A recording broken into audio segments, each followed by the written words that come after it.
जी, अस्सलाम वालेकुम। कैसे हैं आप लोग? अच्छा, आज हम जो बेसिक्स हैं अमेज़ॉन की वो देखेंगे और इंट्रोडक्शन होगा इसका, ठीक है। तो अमेज़ॉन वर्चुअल असिस्टेंट का ये कोर्स है, ठीक है। और इसको हम डिटेल में आगे जाकर इसको सीखेंगे। तो आपको क्या लगता है कि जो अमेज़ॉन वर्चुअल असिस्टेंट है, ठीक है, ये इसकी क्या सर्विसेज होती हैं और ये किस तरह से काम करता है? थोड़ा सा आपको आइडिया है वीए का? ठीक है। तो सबसे पहले तो आपने ये बेसिक्स जो थिंग्स हैं इनको फॉलो अप करें, ठीक है। कि मैंने टर्म्स लिखी हैं आपने, ठीक है। सेशन टाइम पे लेना है, रिस्पेक्टफुल होना है विद क्लासमेट्स, ओके। तो ये जो बेसिक एथिक्स हैं ये बहुत ज़रूरी होते हैं, ठीक है। और जी हाँ, तो व्हाट इज़ ई कॉमर्स? सबसे पहले हम कॉमर्स के बारे में जानेंगे, ठीक है ना, क्योंकि जब आपको कॉमर्स पता होगा तो ही आपको पता होगा कि ई कॉमर्स क्या है, ठीक है। तो what is commerce? The activity of buying and selling, ठीक है। जब आप बाय एंड सेल करते हैं, जो भी बिज़नेस करते हैं उसको कॉमर्स कहते हैं, ठीक है। तो बिज़नेस में यही होता है कि आप सेल कर रहे होते हैं और बाय कर रहे होते हैं, ठीक है। आपने खुद भी होलसेलर से या आपने मैन्युफैक्चरर से चीज़ को उठाना होता है, उसको बाय करना होता है। उसके बाद आते हैं ई कॉमर्स पे। E-commerce, also known as electronic commerce or internet commerce, refers to the buying and selling of goods or services using the internet. जिस कॉमर्स में इंटरनेट यूज़ हो जाए उसको क्या कहते हैं? इलेक्ट्रॉनिक कॉमर्स, ठीक है। इट्स वेरी सिंपल कि जब आजकल इंटरनेट का दौर है, डिजिटल एरा है, जब हम वो बिज़नेस जो हम ऑनलाइन करते हैं उसको हम ई कॉमर्स कहते हैं, ठीक है। टाइप्स ऑफ ई कॉमर्स पे आएँ तो हमारे पास 2 टाइप्स जो होती हैं जो मेन है। वैसे तो बहुत सारी टाइप्स होती हैं, 4-5 टाइप्स हैं, लेकिन जो हमें ज़्यादा यूज़ होती है अमेज़ॉन वीए में वो 2 टाइप्स होती हैं, business to business and business to customer. तो आप पहले बिज़नेस टू बिज़नेस के बारे में अगर आप कोई एग्जांपल देना चाहते हैं, आपको थोड़ा आइडिया है क्या होता है? होलसेलर टू जी बिल्कुल ऐसे ही है कि हम बिज़नेस टू बिज़नेस में ये करते हैं कि हमने जैसे अली बाबा हो गया, हमने उससे चीज़ उठानी है क्योंकि हमने खुद भी सेल करनी, हमने बल्क में उठानी है, ठीक है। या ऐसे हो गया जैसे आप हैं और आपने अपनी शॉप ओपन करनी है, जैसे फ़िज़िकल अगर हम पहले एग्जांपल लें, जो फ़िज़िकल शॉप होती है, आपने यहीं पर कोई फ़िज़िकल शॉप ली और अब आपने उसमें आपने ग्रोसरी की या आपने उसमें आप कह लें सिलेंडर्स हो गए, आपने वो सेल करने हैं या आपने कंप्यूटर एक्सेसरीज़ आपने सेल करनी है, तो आप कहाँ जाएंगे? आप सबसे पहले कोई मैन्युफैक्चरर फाइंड करेंगे, ठीक है। आप उससे बल्क में बाय करेंगे और अपनी शॉप में वो रख लेंगे। तो आपने भी बिज़नेस ही करना है, तो this is called business to business. इसी तरह अगर आपने ऑनलाइन करना है बिज़नेस टू बिज़नेस तो आप अली बाबा पे जाएंगे, ठीक है, क्योंकि वो आपको बल्क में देता है, या फिर किसी मैन्युफैक्चरर के पास जाएंगे जो बल्क में आप फैक्ट्री से ले सकते हैं, आप वेंडर से लेंगे और फिर आप कहाँ जाएंगे? आप अपनी ऑनलाइन जो शॉप होगी, चाहे वो शॉपिफाई हो, वॉलमार्ट हो, अमेज़ॉन हो, ईबे हो, वहाँ पे लगाएंगे और फिर आप उसको सेल करेंगे। तो this is called business to business. अब आते हैं बिज़नेस टू कस्टमर की तरफ। जो बिज़नेस टू कस्टमर होता है उसमें हम ये करते हैं कि जब आपने सिलेंडर्स की शॉप ओपन कर ली या ग्रॉसरी की, तो अब आपकी शॉप पे कौन आएगा बाय करने? कस्टमर आएगा। तो this is called business to customer. इसी तरह जब हम ऑनलाइन करेंगे तो हमारी जो भी शॉप होगी अमेज़ॉन पे या ईबे पे या शॉपिफाई पे, तो हमारे पास कस्टमर ऑनलाइन आएगा और बाय करेगा, ऐसे ही है, और फिर हम उसको सेल कर देंगे। तो this is called business to customer. So what is Amazon? जी आखिर अमेज़ॉन ही क्यों? हमारे पास बहुत सारी मार्केट प्लेसेस हैं, लेकिन हम अमेज़ॉन को क्यों इतना प्रेफर करते हैं, इसकी क्यों इतनी हाइप क्रिएट हुई है? तो reason is that Amazon is largest online retailer in the world. As being an online retailer, Amazon allows individuals and businesses to sell their products online on its website. So got it कि Amazon इस वक्त दुनिया की सबसे बड़ी जो है market place है, जो कि एक रिटेलर भी है और ये इंडिविजुअल्स को भी अलाउ करता है और बिजनेसेस को भी अलाउ करता है कि वो उसके प्लेटफॉर्म पे आएँ और अपनी प्रोडक्ट्स को सेल करें, राइट, ठीक है। इसका हेडक्वार्टर आप देख लें वाशिंगटन यूनाइटेड स्टेट्स में है और सीईओ सबको पता है जेफ बेजोस हैं इसके, ठीक है। अब अमेज़ॉन मार्केट प्लेसेस की बात करें तो यूरोप में यूके है, जर्मनी है, फ्रांस है, इटली है, स्पेन है, न्यूजीलैंड है, अब पोलैंड भी है, ठीक है, वो भी शामिल हो गया है। तो जैसे जैसे अमेज़ॉन एक्सटेंड होता जा रहा है, देखें बहुत almost all over the world ये अपने आप को एक्सपेंड कर रहा है अपनी मार्केट प्लेस को। इसी तरह एशिया पैसिफिक की देख लें, Japan, Indonesia, Australia, Singapore, middle east में देख लें यूएई और ये सारी कंट्रीज़ आ जाती हैं। अमेरिका में देख लें तो अमेरिकन स्टेट्स हो गई, कनाडा होगा, मैक्सिको, ब्राज़ील, तो ये सारी मार्केट प्लेसेस हैं अमेज़ॉन की। आप किसी भी मार्केट प्लेस पे सेल करना स्टार्ट कर सकते हैं, उसके बाद आप उसको ग्लोबली भी सेल कर सकते हैं एक ही अकाउंट से, ठीक है जी। जो अब मेन जो हमारे पास टर्म होती है अमेज़ॉन बिजनेसेस मॉडल्स। देखिए, अगर एक इंसान आपके पास क्लाइंट आता है या एक इंसान ने अपना बिज़नेस स्टार्ट करना है तो वो उसे पता ही नहीं है वो किस तरफ वो करेगा क्या, ठीक है, वो कौन से बिज़नेस मॉडल में जाएगा वो, तो उससे सबसे पहले तो ये चूज़ करना है कि वो किस बिज़नेस मॉडल में जाना चाहता है। जैसे हमारे पास 3 बिज़नेस मॉडल्स होते हैं, private label, wholesale and drop shipping, जिसे हम ऑनलाइन आर्बिट्राज भी कहते हैं। बहुत सारे नाम दिए हुए, रिटेल आर्बिट्राज कह लें, जो भी कह लें, लेकिन बेसिकली वो भी ड्रॉप शिपिंग की ही टाइप है, ठीक है। उसको आप कह सकते हैं, आप लीगल वे में करें तो ज़्यादा बेटर होता है, ठीक है। अमेज़ॉन ड्रॉप शिपिंग से बिल्कुल मना नहीं करता, ये भी एक मिसकंसेप्शन आप कह लें है कि अमेज़ॉन ड्रॉप शिपिंग से हमें रोकता है। अमेज़ॉन कहता है मेरी पॉलिसीज़ को वायलेंट उसमें मत करें, ठीक है, उसकी वायलेशन मत करें, ठीक है। तो हमें क्या करना होता है, हमें उन पॉलिसीज़ को जो अमेज़ॉन की पॉलिसीज़ हैं, देखिए हम उसकी मार्केट प्लेस में सेल कर रहे हैं ना, तो हमें उसके रूल्स को फॉलो करना पड़ता है, ठीक है। अगर हम उन रूल्स को फॉलो करेंगे, हमारे पास इनवॉइसेस भी होंगी, हर चीज़ ऑथेंटिक होगी, तो आप बेशक एक रिटेलर से उठा के दूसरे रिटेलर पे सेल कर सकते हैं, ठीक है। अच्छा, आप उसमें ये कर सकते हैं कि आप सप्लायर से ले लें और अपने पास रख लें और उसको यहाँ 3PL कर लें और उसको प्रॉपर वे में आप सेल करें, ठीक है।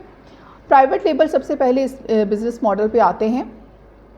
जो प्राइवेट लेबल होता है उसमें हमने अपना ब्रांड लॉन्च करना होता है, ठीक है। जैसे आप सपोज़ कर लें कि आप अभी आपका क्या नाम है, लुबना, आपने अपना ब्रांड लॉन्च करना है। आप चाहती हैं कि आप बैग्स को, अपने बैग आप आपकी अपनी फैक्ट्री है और आपने यहाँ फैक्ट्री ओनर से आपने बात कर ली है, इवन नहीं भी है तो आपने बात कर ली और आपने उसको कहा कि जी मुझे इस डिज़ाइन का बैग डिज़ाइन कर दो, मैंने ये बैग्स जो हैं, स्कूल बैग हो गए या पर्सेस हो गए, मैंने ये अमेज़ॉन पे सेल करने हैं, ठीक है, या किसी भी प्लेटफॉर्म पे सेल करने हैं। अब आपने उसको ये कहा कि इसके ऊपर लोगो लगा दो लुबना, ठीक है, जो भी आपकी कंपनी का नाम है, लुबना LLC है, जो भी है, आपने उसके ऊपर अपने नेम का लोगो लगा दिया, सब कुछ हो गया, तो वो अब ब्रांड बन गया आपका अपना, तो this is called private label, ठीक है। अगर हम होलसेल की बात करें तो होलसेल मीनिंग के जब हम किसी भी होलसेलर से प्रोडक्ट उठाते हैं या जब हम किसी भी आप कह लें ब्रांड से प्रोडक्ट उठाते हैं और ऑलरेडी बिल्डअप ब्रांड्स को सेल करते हैं, तो दैट इज़ कॉल्ड होलसेल। जैसे होलसेल में हम ये करते हैं, जैसे मैंने आपको पूरी तरह से पहले भी बताया था, इसको हम इस तरह करेंगे इन फ्यूचर। नेक्स्ट सेशन में मैं आपको जाकर अमेज़ॉन के अकाउंट्स पे दिखाऊंगी भी कि होलसेल में हम मीटू लिस्टिंग करते हैं, लेकिन होलसेल को अगर हम इजी वे में अभी business as a business model देखें तो ऐसे ही है, जैसे आपने डव हो गया, हेड एंड शोल्डर हो गया, ठीक है, ये बड़े बड़े ब्रांड्स हैं, ठीक है। आपने अब अपना ब्रांड लॉन्च नहीं करना तो आप अच्छे ब्रांड्स में जाएंगे ना, ताकि उनकी ऑलरेडी सेलिंग हो रही हो। जैसे अगर आप कहते हैं तो मैं भी आपको इस तरह करते हैं, हम USA की साइट पे जाते हैं, ठीक है, और हम इसको ओपन कर लेते हैं यहाँ पर, ठीक है जी। हमने Amazon USA market place open की, यहाँ पर मैंने ऑलरेडी डिलीवर एड्रेस मैंने आपको बताया था हमेशा चेंज करना है आपने, यहाँ से जाकर लोकेशन आपने चेंज कर देनी है। जैसे आप कर दें न्यूयॉर्क का, जैसे मैंने लगा दिया, आप फ्लोरिडा कोई भी स्टेट का लगा दें। अब आपने क्या करना है यहाँ पर, जैसे अभी कोई भी बड़ा ब्रांड ले लें, आप शैम्पूज़ में ले लें, ठीक है, तो आप देखेंगे कि क्योंकि ये ऐसा एक प्रोडक्ट है शैम्पू जिसमें बड़े बड़े ब्रांड्स बैठे होते हैं, तो ये देखें ये बैठा हुआ है, लॉरियल बैठा हुआ है। इसको हम अगर देखें ओपन कर लेते हैं, ठीक है। अब ये देखें ये इतना बड़ा ब्रांड है कि इसके साथ बहुत सारे सेलर्स आपको नज़र आएंगे जो नीचे सेल कर रहे होते हैं, जैसे इसके साथ 3 और सेल कर रहे हैं, ठीक है, डिफरेंट सेलर सेल कर रहे हैं और अमेज़ॉन खुद भी सेल कर रहा है। इट मीन्स कि अमेज़ॉन जब खुद बैठा होता है तो इसका मतलब ये नहीं है कि वो अमेज़ॉन का ब्रांड होता है, इट मीन्स कि उसका वेंडर्स के साथ या ब्रांड के साथ कॉन्ट्रैक्ट होता है और बैक पे ब्रांड ही अपनी सेलिंग कर रहा होता है, ठीक है। तो यहाँ पे ब्रांड खुद भी बैठा हुआ है और साथ में सेलर्स भी बैठे हुए हैं, क्योंकि वो इसको मी टू कर रहे हैं, ठीक है। तो इसको हम डिटेल में हम करेंगे। अच्छे ब्रांड्स पे जाते हैं, ठीक है, और इससे क्या होता है कि हम उन्हीं प्रोडक्ट्स को सेल करते हैं जिसमें ऑलरेडी सेल्स आ रही होती हैं, ठीक है। ये तो अमेज़ॉन हो गया, लेकिन आप होलसेल का मीनिंग ये होता है कि आपने बल्क में चीज़ उठाई और उसको ऑलरेडी चलते हुए ब्रांड्स को आपने सेल कर दिया, ठीक है। आपको अपना ब्रांड बनाने की बिल्कुल भी ज़रूरत नहीं है, आपको अपना लोगो लगाने की, ब्रांड रजिस्ट्रेशन करवाने की कुछ भी आपको ज़रूरत नहीं होती। ड्रॉप शिपिंग आप सब जानते हैं कि ड्रॉप जो थर्ड मॉडल है, इसमें हम ये करते हैं कि जैसे आप अगर अमेज़ॉन की एग्जांपल ले लें, आपने अमेज़ॉन पे ड्रॉप शिपिंग करनी है, तो आप क्या करेंगे, आप वॉलमार्ट से या आप किसी भी रिटेलर के पास जाएंगे, उस पर देखेंगे कि क्या वो प्रोडक्ट उस पर कम पैसों पे सेल हो रही है। आप वही प्रोडक्ट को इंस्टेड ऑफ कि आप अपने पास घर पे या अपने वेयर हाउस पे रखें, आप ये भी करते हैं, कुछ लोग जैसे डायरेक्ट ड्रॉप शिपिंग करते हैं कि वो क्या करते हैं कि वहाँ से ऑर्डर आया, उस कस्टमर की डिटेल्स उन्होंने वॉलमार्ट पे लगाई और वहाँ पे ऑर्डर डिलीवर हो गया, आपको कुछ नहीं करना पड़ा और आपने अर्निंग कर ली, ठीक है। एक तो ये वो वे होता है, लेकिन अमेज़ॉन पे क्योंकि बहुत सारी रिस्ट्रिक्शंस हैं, अब इवन आप अगर यूएसए के क्लाइंट के लिए भी करते हैं तो आपको बहुत देख के करना पड़ता है, बहुत प्रोडक्ट्स में बहुत ज़्यादा आपको देखना पड़ता है, क्योंकि अमेज़ॉन इनवॉइस मांग लेता है, ठीक है, कुछ अर्से में, तो आपका अकाउंट डीएक्टिवेट हो सकता है। तो अब बेटर ये होता है कि हम क्या करते हैं, हम 3PL ले लेते हैं या वेयर हाउस ले लेते हैं और हम उस कैटेगरी के उस प्रोडक्ट की एक इनवॉइस भी रख लेते हैं अपने पास ऑलरेडी किसी अच्छे ऑथेंटिक होलसेलर से या ब्रांड से लेकर। उसके बाद हम बेशक उस पर सेम प्रोसेस में ड्रॉप शिपिंग करें, हम उससे लें, वॉलमार्ट से लें, ईबे से लें वही प्रोडक्ट, और उसको अगर वो हमें कम पे मिल रही है और हम उसको सोल्ड आउट कर लेते हैं, ठीक है। अब समझ आया आपको? इसमें सेम आपको या तो आप उधर कस्टमर की डिटेल्स रख लें या फिर आप अपने 3PL सर्विस को यूज़ कर लें और वहाँ से आप उधर डिलीवर कर दें कस्टमर को। आप अपना करियर सर्विस भी ले सकते हैं, अगर आपके पास नहीं उस टाइम पे मिल रहा, आप शिपिंग भी बाय कर सकते हैं, अमेज़ॉन ये भी सर्विस देता है, ठीक है। तो ये सब हम डिटेल में करेंगे आगे जाके, 1 बाय 1 सारे मॉडल्स करेंगे, ठीक है। तो इसलिए आपको भी बिल्कुल भी परेशान होने की ज़रूरत नहीं है। तो इसके बाद हम आते हैं जी, उसके बाद हम आते हैं, they are 2 different ways to sell on Amazon. ये बहुत इंपॉर्टेंट, ये भी बहुत इंपॉर्टेंट पॉइंट है, क्योंकि अमेज़ॉन पे सेलिंग के 2 वेज होते हैं। One is fulfilled by merchant and second is fulfilled by Amazon, ठीक है, जिसे हम FBM और FBA कहते हैं। बड़ी फेमस टर्म्स हैं ये। तो FBM में क्या होता है, FBM में ये होता है कि आपने अमेज़ॉन के वेयर हाउस में अपनी इन्वेंट्री नहीं भिजवानी, बल्कि आपने क्या करनी है, अपने पास रखी, या फिर आपने कोई 3PL सर्विस ली, आपने वहाँ रख दी। आपके पास ऑर्डर आया, आपने ऑर्डर को शिप भी करना है, पैक भी करना है, सारी हेडक आपकी है, आपने डिलीवर भी करना है, ठीक है। This is called FBM।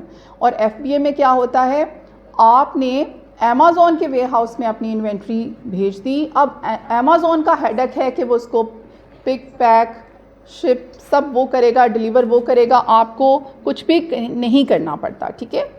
तो हम इसको डिटेल में देख लें हैं। FBA means fulfilled by Amazon, you sell it, we ship it in Amazon's terms with FBA। The seller stores products in Amazon's fulfillment centers where Amazon will pick, pack and ship those products. Okay, got it? मैंने आपको already बता दिया कि FBA में सारा headache जो होता है वो Amazon का होता है। अच्छा, FBA कैसे वर्क करता है? As the seller, you will set up FBA in your Amazon account, create your product listing, prepare your products, ship your products to Amazon, and let Amazon pick, pack and ship your items as customers orders your products. तो ऐसा होता है कि जब आप Amazon में अपनी product को भेज देते हैं, प्रोडक्ट की लिस्टिंग कर ली, आपकी इन्वेंट्री उसके वेयर हाउस चली गई, उसके बाद आप बिल्कुल बेफिक्र हो जाएं, ठीक है। अब अमेज़ॉन देखेगा और उसका काम होगा, ठीक है। अगर कोई रिफ़ंड आता है, रिटर्न आता है, जिस तरह बहुत सारे इश्यूज़ आते हैं, कस्टमर को बहुत सारी कंप्लेंट्स आ जाती हैं, तो अमेज़ॉन का हेडक होता है कि उनको सॉर्ट आउट करता है, हमें नहीं करना पड़ता जैसे FBM में करना पड़ता है, ठीक है। What is Amazon FBM? जैसे मैंने आपको बताया, FBM means fulfilled by merchant. With FBM, the seller lists the products on Amazon and handles storage and all aspects of order fulfillment. ठीक हो गया। और ये ऐसे ही वर्क करता है जैसे as a seller you will set up an Amazon account, create your product listing, store, pack and ship the products as customers orders them on Amazon. You will take responsibility for any late, missing or damaged arrivals. जैसे मैंने अभी आपको already mention कर दिया कि बहुत सारे issues आते हैं ऑर्डर्स में। तो FBM में ये होता है कि आपका 24 आवर जॉब चल रहा होता है, आपने उसको देखना है कोई ऑर्डर लेट ना हो जाए, कोई अब कस्टमर आपको मैसेज कर रहा है क्योंकि बहुत सारे इश्यूज आ रहे होते हैं, लेट हो गया, तो आपको टाइम पे रिप्लाई करना है, क्योंकि अगर कोई भी प्रॉब्लम आएगा तो आपका जो सेलर सेंट्रल पे एक होता है हेल्थ अकाउंट, आपका हेल्थ पेज जो होता है वो प्रॉब्लम में आ जाता है। जब आपका सेलर सेंट्रल आपके अकाउंट की हेल्थ जो होती है वो रिस्क पे आ जाती है तो अकाउंट डीएक्टिवेट होने के चांसेस जो होते हैं वो बहुत ज़्यादा हो जाते हैं, इसलिए हमें अकाउंट हेल्थ का बहुत ख्याल रखना होता है। ठीक है, अमेज़ॉन ने ये सब इसलिए किया हुआ है, जैसे कि मैंने आपको पहले भी बताया था कि अमेज़ॉन सेलर्स को सपोर्ट नहीं करता जितना वो कस्टमर्स को सपोर्ट करता है, तो इसलिए उसने ये चीज़ें रख दी कि हेल्थ पेज रख दिया सब कुछ, ताकि सेलर्स जो हैं वो बहुत एक्टिवली काम करें और बहुत ऑनेस्टी के साथ काम करें। और ये नहीं है कि उन्होंने लगा दिया जी वो ऑर्डर्स को डिलीवर टाइम पे नहीं करे तो वो रिलैक्स हैं, नहीं, वो अकाउंट एक्टिवेट होने का उनको डर रहता है, तो वो टाइम पे काम करते हैं और हर चीज़ जो होती है बहुत मैनेजमेंट के साथ चलती है, तो इस पर वो बहुत स्ट्रिक्ट है। ठीक है जी, आप लोगों को अमेज़ॉन VA सर्विसेज में जो सर्विसेज देनी है, अच्छा VA की डिटेल्स तो आपको पता है कि VA करता क्या है, VA रिमोटली वर्क करता है, वर्चुअल असिस्टेंट। इसका मतलब ही ये है कि क्लाइंट्स जो होते हैं उनके पास अमेज़ॉन के अकाउंट्स हैं और आपको क्या करना है, आपको उसके अकाउंट्स को मैनेज करना और सारी ये जो सर्विसेज मैंने मेंशन की हुई सब सर्विसेज प्रोवाइड करना आपका काम होता है रिमोटली। इसमें सबसे अच्छी बात यह है कि आप एज अ फ्रीलांसर घर से काम कर सकते हैं। ठीक है, और दूसरी बात ये कि हम इस कोर्स में सिर्फ VA नहीं, हम अकाउंट क्रिएशन एवरीथिंग सब चीज़ें करेंगे, ताकि अगर कल को आपको अपना अकाउंट भी बनाना हो, आपको खुद भी बिज़नेस करना हो तो आप कर सकें। ठीक है, अमेज़ॉन VA सर्विसेज में जो सर्विसेज इंक्लूडेड हैं वो है seller account management, product hunting, product listing, listing optimisation, launching and ranking, keyword research, competitor analysis, reviews management, PPC, images designing, A+ content manager, coupons and promotions, creations, FBM orders management, creating FBA shipments, Me Too listing, error fixing, customer support। अगर हम इसको 1 by 1 देखें तो इसको हम details में definitely आगे course में सब चीज़ें करने वाले हैं, लेकिन अगर मैं आपको इनको थोड़ा थोड़ा अगर आप कहते हैं ब्रीफिंग दूं तो सेलर अकाउंट मैनेजमेंट में तमाम चीज़ें आ जाती हैं कि आपको हो सकता है क्लाइंट कहे कि मेरा पूरा अकाउंट मैनेज करें। ठीक है, A to Z आप सर्विसेज दें और इसमें लिस्टिंग से लेकर मतलब हो सकता है प्रोडक्ट हंटिंग, सोर्सिंग, लिस्टिंग, सारी चीज़ें आपको करनी हो। ठीक है, उसके बाद मैनेजमेंट में ये भी होता है कि कस्टमर सपोर्ट आपने देखनी है, ऑर्डर्स देखने हैं, हो सकता है वो FBM कर रहा हो तो सारे ऑर्डर्स आपको देखने हो। प्रोडक्ट हंटिंग में आपको पता है कि ये तो मेन बेसिक है प्राइवेट लेबल की, इवन होलसेल में भी ये बहुत वर्क करता है, प्रोडक्ट हंटिंग आपका मैटर करता है, लेकिन होलसेल में आपको सोर्सिंग ज़्यादा मैटर करती है, क्योंकि आपको प्रोडक्ट तो मिल जाती हैं लेकिन सोर्सिंग नहीं अच्छी मिल रही होती। तो प्राइवेट लेबल में हर पार्ट वो कहते हैं ना इम्पॉर्टेंट है। तो सबसे पहले प्रोडक्ट हंटिंग है, आपने बहुत अच्छे से इसको समझना है जब हम ये करेंगे। उसके बाद है प्रोडक्ट लिस्टिंग, सिंगल वेरिएशन, अच्छा इसमें सोर्सिंग अभी मैंने मेंशन नहीं किया लेकिन सोर्सिंग भी बहुत इंपॉर्टेंट है उसके बाद। ठीक है, उसके बाद आ जाते हैं लिस्टिंग पे, उसमें अपने सिंगल या वेरिएशन किस तरह से करनी है वो मैं आपको सेलर सेंटर पे भी जब हम कर लेंगे सारा प्रोसेस तो आपको करके दिखाऊंगी। लिस्टिंग ऑप्टिमाइजेशन, देखिए जब आप लिस्टिंग करते हैं ना तो उसका ऑप्टिमाइज्ड होना बहुत ज़रूरी है, क्योंकि अगर वो ऑप्टिमाइज्ड नहीं होगी तो वो हमारी फर्स्ट पेज पर नहीं आएगी। अमेज़ॉन पे बहुत सारे सेलर्स बैठे होते हैं पुराने और नए, अब आपका नंबर तो लास्ट होगा जब आप उधर लिस्ट करेंगे, तो आपने उसको फर्स्ट पे कैसे लाना है वो आपकी ऑप्टिमाइजेशन बहुत काउंट करती है। ठीक है, जैसे आपको पता है आजकल SEO जो है वो बहुत ज़्यादा। बाद हम आते हैं लॉन्चिंग, लिस्टिंग ऑप्टिमाइजेशन के बाद लॉन्चिंग एंड रैंकिंग पर। तो जब आपने लॉन्च कर दी है तो अब हमें प्रोडक्ट को रैंक करना है, और यही हमारा जब वो कहते हैं ना जो सही काम है, जो मार्केटिंग है वो यहाँ से स्टार्ट होती है।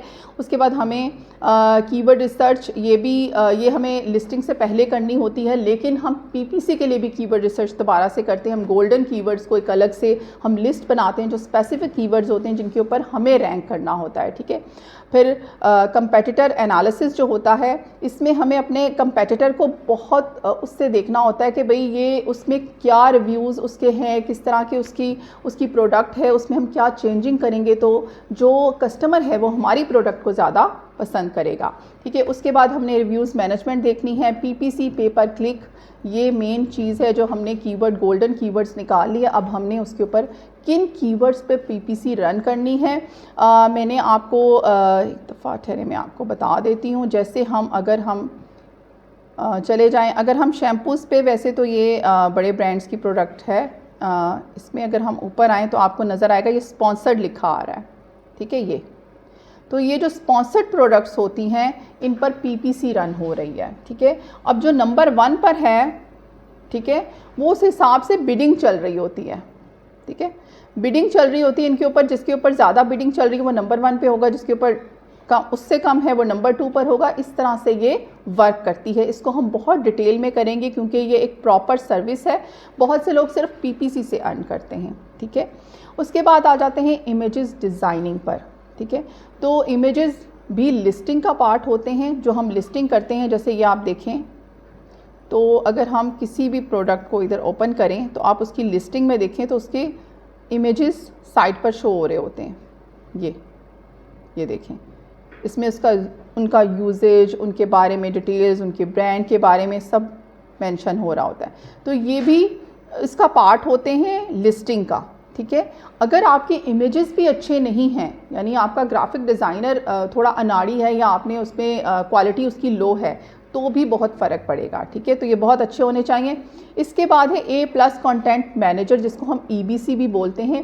EBC कंटेंट जो होता है आजकल ऑलमोस्ट सारे ही ब्रांड्स लगा रहे हैं क्योंकि अमेज़ॉन ने सबको ही अलो किया हुआ है। लेकिन जो ब्रांड रजिस्टर्ड होता है ये मोस्टली उनके ऊपर होता है। जैसे देखें, इसने ये नीचे इंस्टेड ऑफ कि ये डिस्क्रिप्शन लिखता सिंपल किसी वर्डिंग होती, तो इसने क्या किया हुआ है, बहुत खूबसूरत ग्राफिक्स के साथ जो है वो नीचे डिस्क्रिप्शन में शो किया हुआ है अपने प्रोडक्ट को। ये देखें, तो इसका मतलब ये, उसकी डिटेल्स देखें उसने मेंशन की हुई हैं, फिर उसने बहुत ही अच्छी सी उसकी वो ग्राफिक्स लगाई हुई हैं। तो this is called EBC content. ठीक है, आपको ये बहुत इजी है सारी सर्विसेज, इंशाल्लाह ताला हम इसको बहुत डिटेल में करेंगे। A+ कंटेंट के साथ अगर आपके पास कूपन्स एंड प्रमोशंस क्रिएशंस, ये भी आपको सर्विस हो सकता है। कोई कस्टमर कोई क्लाइंट आपके पास आए और वो आपको बोले कि मुझे सिर्फ ये सर्विसेज दे दो, तो ये भी सेलर सेंट्रल में ऑप्शंस होते हैं जैसे बाकी टूल्स होते हैं। तो इसको यूज़ करके आप कई दफ़ा होता है कि आपका क्लाइंट कहता है मुझे पीपीसी रन नहीं करनी, मेरा बजट जो है वो बहुत इस पर वेस्ट हो रहा है, मुझे सिंपल कूपन्स एंड प्रमोशंस कर दो। जैसे इसमें बहुत सारी चीज़ें आ जाती हैं, इसमें सेविंग भी आप कर सकते हैं, कूपन्स लगा सकते हैं, इसमें आप सोशल मीडिया मार्केटिंग के थ्रू वहाँ पर ला सकते हैं।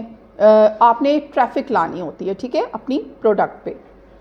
एक्सटर्नल ट्रैफिक को भी अमेज़ॉन बहुत पसंद करता है अगर आप उसके प्रॉपर जो एफिलिएट लिंक होता है उसके थ्रू आप लाते हैं तो। ठीक है, उसके बाद आप FBM ऑर्डर्स मैनेजमेंट, जैसे मैंने आपको पहले बताया, हो सकता है क्लाइंट FBM कर रहा हो और आपने क्या करना हो, आपने उसके ऑर्डर्स को मैनेज करना हो क्योंकि वो 24 आवर जॉब होती है।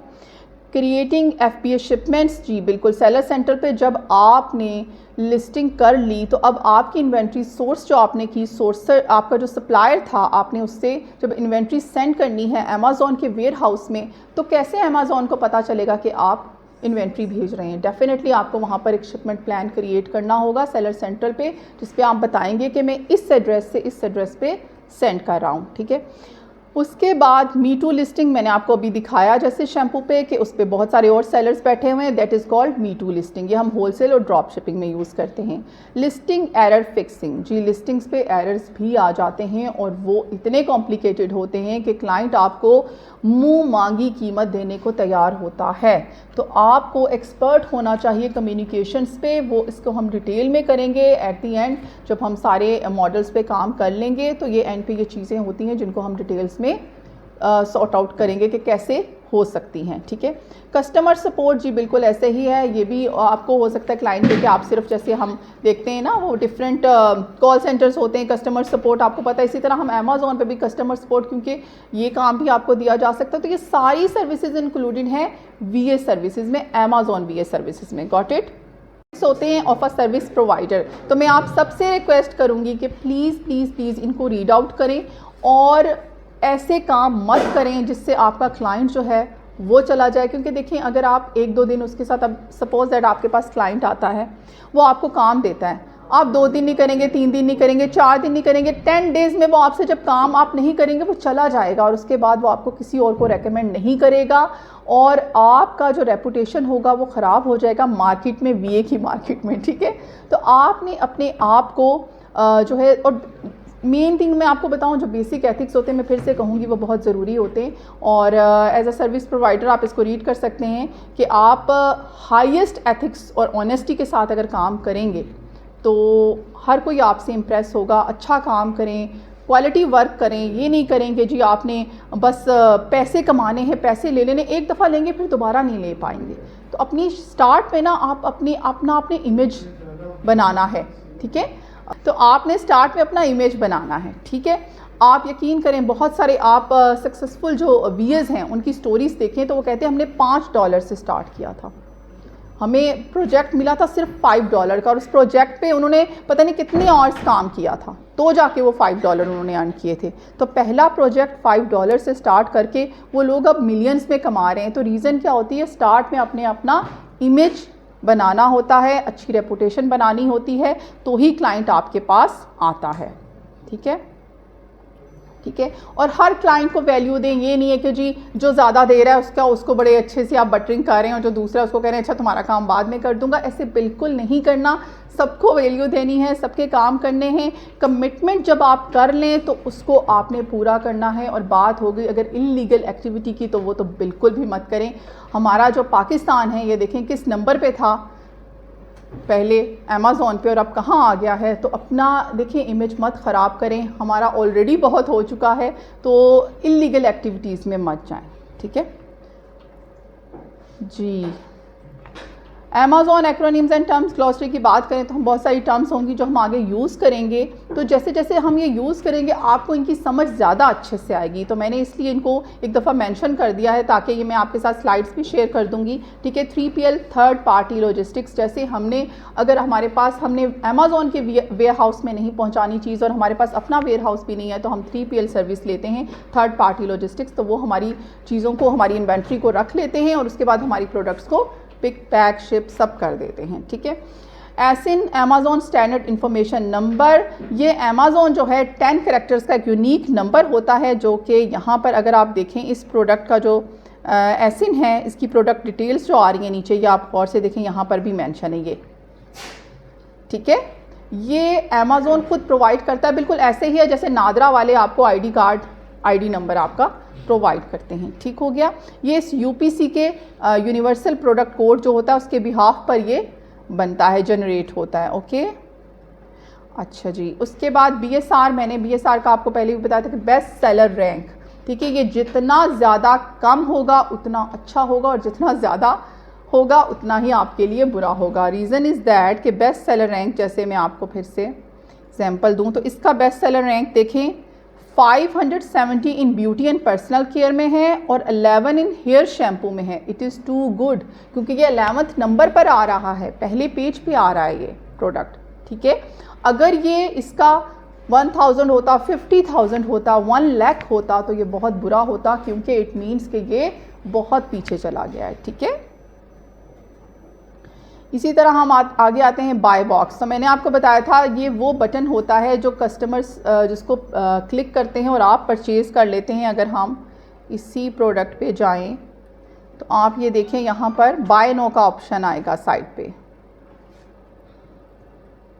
जी, ये this is called by box, ठीक है।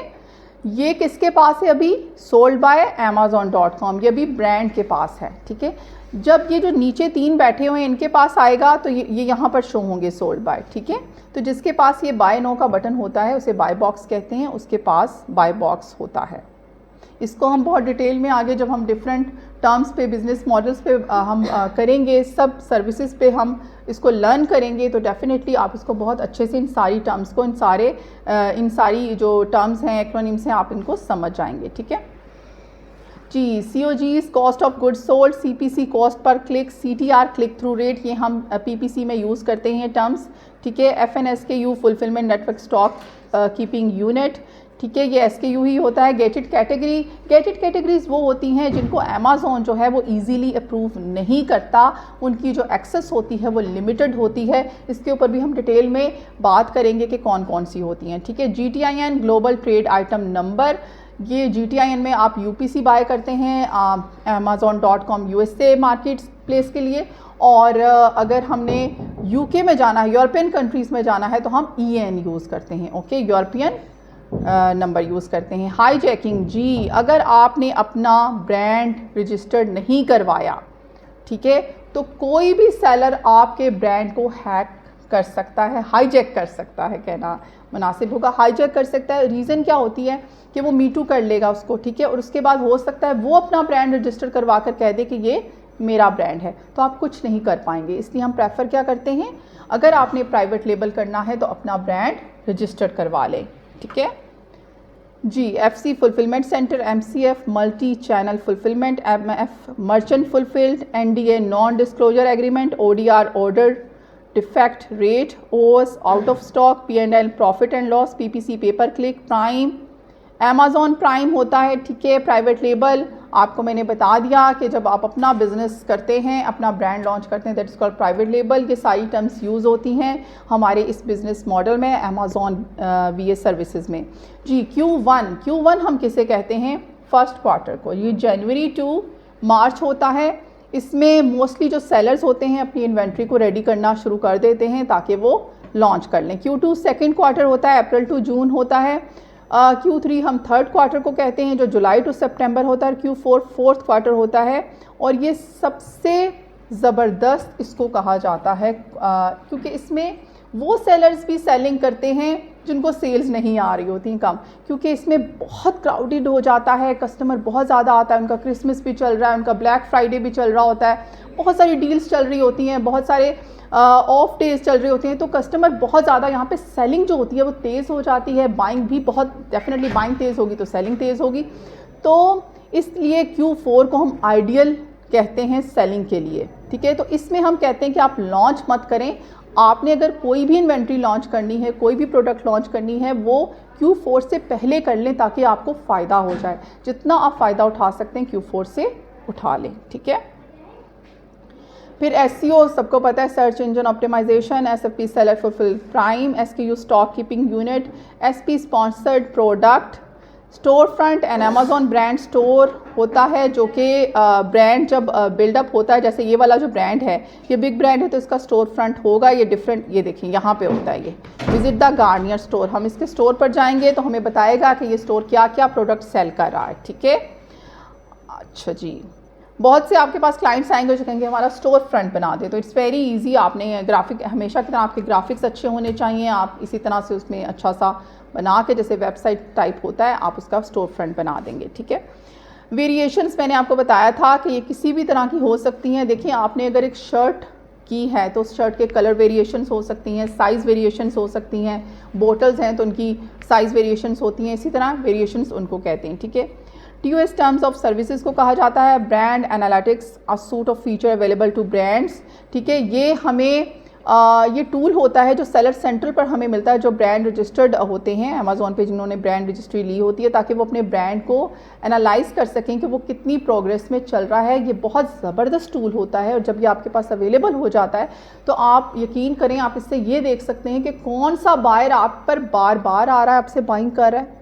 फिर आप उस बहुत सारी चीज़ें हैं जो आप इसमें देख सकते हैं और ऑब्जर्व कर सकते हैं। ब्रांड रजिस्ट्री आपको पता है, जब हम Amazon पर अपना ब्रांड रजिस्टर्ड करवा लेते हैं, एक तो हमने करवा लिया, उसका ट्रेडमार्क सब हो गया, उसके बाद हमने आकर उसके बाद हम जो टूल्स हमने यूज़ करने होते हैं, इसमें वो होते हैं जो मेन टूल्स हैं। देखिए, बहुत सारे टूल्स हैं, a lot of tools we can use, software बहुत सारे आ गए हैं, लेकिन जब हम सीखते हैं, जब हम लर्निंग प्रोसेस में होते हैं, तो जो बेसिक टूल्स होते हैं वो Jungle Scout, Helium 10, Keepa, viral launch, ये बहुत इंपॉर्टेंट टूल्स हैं। अगर आपने इन पर बेसिक्स आपने ग्रिप ले ली है तो फिर आप आगे बहुत सारे टूल्स को यूज़ कर सकते हैं। हम बहुत सारे टूल्स और भी सीखेंगे, फ्री टूल्स बहुत सारे हैं जो हम यूज़ कर सकते हैं, ताकि जल्दी से हम बहुत सी चीज़ें हमें पता चल जाती हैं जिनसे। लेकिन आपको प्रोफेशनल होने के लिए, बेसिक्स सीखने के लिए ये टूल्स होना बहुत ज़रूरी हैं। ठीक है, ये भी आपको अवेलेबल हो गए हैं, आपको मिल गए हैं, तो आप इनको यूज़ करेंगे। ठीक है जी, सबसे पहले मैंने आपको बताया, जैसे मैंने अभी करके दिखाया, आपको डिलीवरी एड्रेस चेंज करना होता है। जिस भी मार्केट प्लेस में जाएँ, आप यूके में जाएँ, यूएसए में जाएँ, आप ऑस्ट्रेलिया में जाएँ, आपको जाकर उसी कंट्री का मार्केट प्लेस, आपको ज़िप कोड लगाना होता है किसी भी सिटी का, ठीक है। तो ये था आज का लेक्चर। इंशाल्लाह ताला कल हम इसको डिटेल में 1 बाय 1 सारी सर्विसेज के ऊपर स्टार्ट करेंगे अपने इसको सेशन को, और आप लोग अपने टूल्स को भी यूज़ करना सीखेंगे। Thank you.